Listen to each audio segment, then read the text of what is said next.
Fundamentally, this is not a sales course, but driving toward a sale and getting on calls and especially preparation for those initial strategy sessions, as I call them in the book, is absolutely part of the process. And you can use content to really set the stage and to guide those initial calls. And so that's what this lesson is going to be about. Now, pre-call, that's where it all really starts, right? You set the stage for a great session with the preparation work you do before the call. And there's a simple mnemonic that I use, RRRR. I also talk about this in the book. So review, roadmap, remind, reach out. Review, that's on you, right? So this is just taking 5 or 10 minutes, looking over the prospect's responses on the call form that they filled out, getting into their social media or their website just to get a sense for who they are. If they have a business, jump on their website, go through their funnels or their forms, take inventory of what they sell and how they're selling it. Hopefully you've already done these things by now, right? But, a half hour before the call, do them again and memorize 1 or 2 things that you can bring up and repeat back to them on the call, whether that's numbers or clients that they've helped, anything like that, just to show that you've done your homework. Roadmap. This is the personalized step-by-step visual that you should be prepared to pull up on the screen to show how someone will actually experience or go through your product. You can make this in Google Slides, PowerPoint, or any other visual design tool. Remind. So this is the 24-hour reminder. All you have to do here is set up like an auto email to be triggered 1 day prior to your calls so that it fires off. And the point of this is just to ensure that the prospect has time to prepare and that they get that little ding, a little ping, a day before. A lot of times, especially if you have calls scheduled out like a week or 2, that's enough time for people to quote, forget, right? And so this is just like a one and done tactic to negate those no-shows. So get it set up in Calendly and then reach out. So this is kind of the second part to that remind tactic. This is the DM or text message that you send personally an hour or 2 prior to your call. This one is like a double fail safe, right? Same day, and it makes it really hard to ignore or ghost you because it's more personal. All you say here is, hey, John, see you in an hour. Here's the link for our call if you need it with the link right there. And that's the pre-call. Now, when you get on the call, the intro should be really quick. A lot of people elongate the intro longer than it needs to be. So I'm literally talking like 30 seconds here, maybe a minute at the most. Listen, guys, on calls, you have a short window to get done what needs to get done. You need to use every question, every remark, every comment to either get or give value. No small talk, no chit chat, no how's the weather or where are you living right now? None of that wasteful excess, right? So intros consist of 2 parts, a quick expectation set and a quick question, and that's it. The question should either establish rapport or inquire as to what attracted that person to take the call in the first place. Again, we're not talking about the weather. We're not asking where they're located in the world. Those things are completely irrelevant. So let's do an example of what your intro might sound like. So thanks for taking a few minutes here. For me, the purpose of this initial call is really just to kind of level set, to give me a chance to share more about what we're doing and for you to get your questions answered to see if this is even what you're looking for. So that's part 1. No need to ask if that sounds good. That's just wasted air, right? So then go right into part 2. What made you want to chat, or what initially kind of caught your eye about the program? So boom, that's it. They'll respond in under 30 seconds. You'll learn some valuable information that you didn't know before. You could store that and use it later. And that's your intro. Next, move swiftly into the current and future state. 1 question for each and show empathy after they respond to both. So the current state question is really meant to pique the prospect to get them to articulate and recognize the reality of their present situation. So a bad current state question is something that just doesn't evoke depth of thought. So don't say, what are you up to right now? That's really bad, right? Instead, put it like this.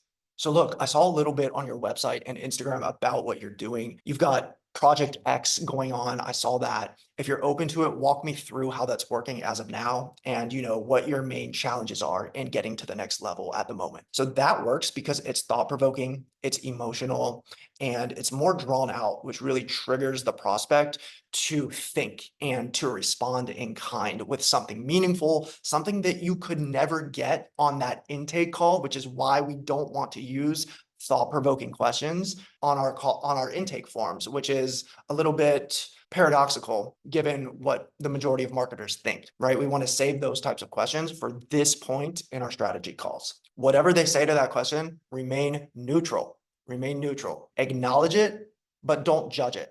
So depending on their response, I usually go with something simple to show that I understand, such as, yeah, I totally get it, makes perfect sense. Or, yep, okay, got it. Okay, I got a good sense for where you're at. Then you move right into the future state from there. Same approach, just flipped to cast a vision, getting them to paint that picture for the both of you. So talk me through where you want to be a year, 2, 3 years from now, and then like what has to happen to get from point A to point Z.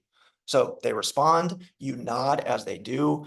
And guys, throughout your call, you should be letting out what I call affirmation noises as your prospect speaks. So these are just short, subtle sounds to help forge that bond when people are talking. So quick examples.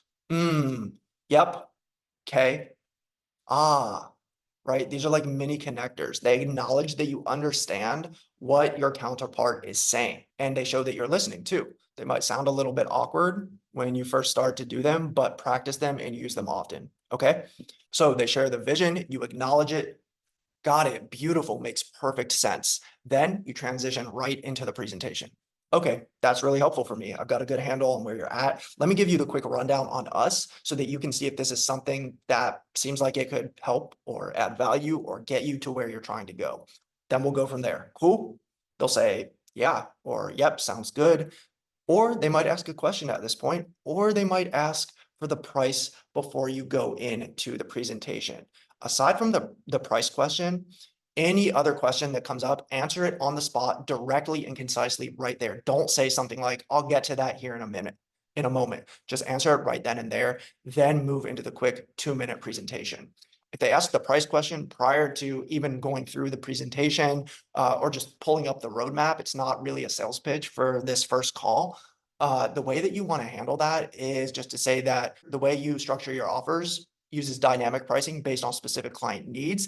You need to show them the way that you typically work with people and then get a better sense for exactly what their roadmap would look like before you can actually craft that custom package.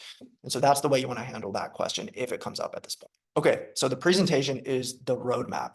I used to use a tool called Funnelytics to create these custom canvases for prospects on calls. Lately, I've just been using PowerPoint. And so what I'll do is I will share my screen. I pull up this pre-made step-by-step blueprint that literally has their headshot at the top. It has their goal like right below that, and then it shows each stage in their roadmap. Each milestone should tie back to their goal and should logically connect to the following step, right? And so what you're doing here is you're telling a story. You are showing them, here's you, here's your goal, here's how to accomplish your goal. Here's how I would propose that we do that step by step. Here's the exact system that I'm going to plug you into to help do it. Here's the proven replicable roadmap. And I'm going to put you right into it to guarantee your results, right? And so you give them the visual of the process. The visual often is everything that you need.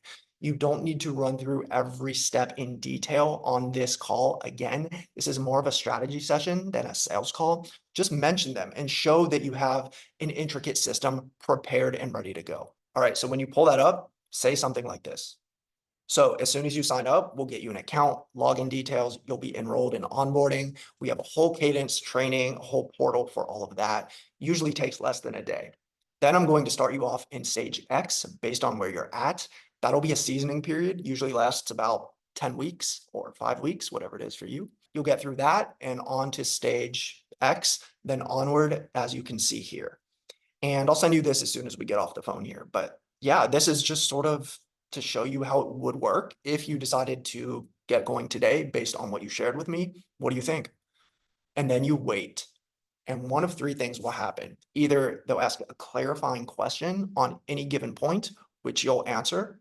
They'll toss up an objection of some sort, which you'll respond to. Or they'll say, looks great, I'm in, man. How do we get going? So the question stage is just a loop. So keep answering any questions as they come up and until they end. Usually people won't ask more than 2, maybe 3 consecutive questions on an initial call like this. And before you respond, always say, great question. And then after you answer, always say, Does that help? Or hopefully that helps. What other questions do you have?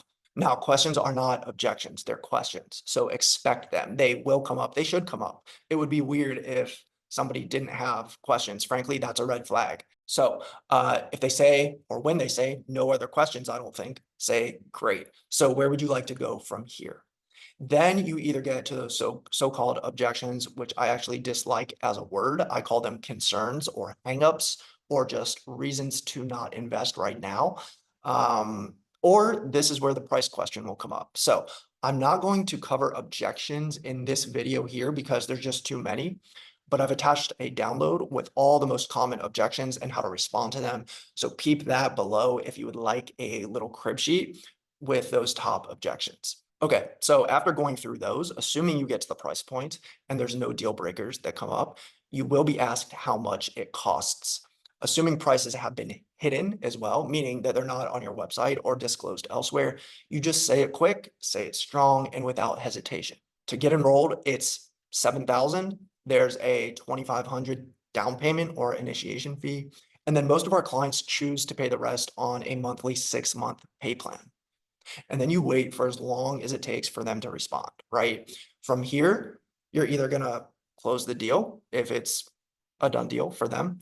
If they balk or legitimately aren't able to do it, then you can go into a value add or step down. Value adds are an attempt to keep the price as is, but to sweeten the pot with more risk reversals and bonuses. Step downs are just an acceptable downsell that you have on reserve in case it's needed. I outline examples of these both in the attached document below, value adds and drop downs, so I won't go over it in much more detail in this video. Again, this is not a sales training course or a sales video, but go ahead and grab both of those documents below if you like. And that concludes this video.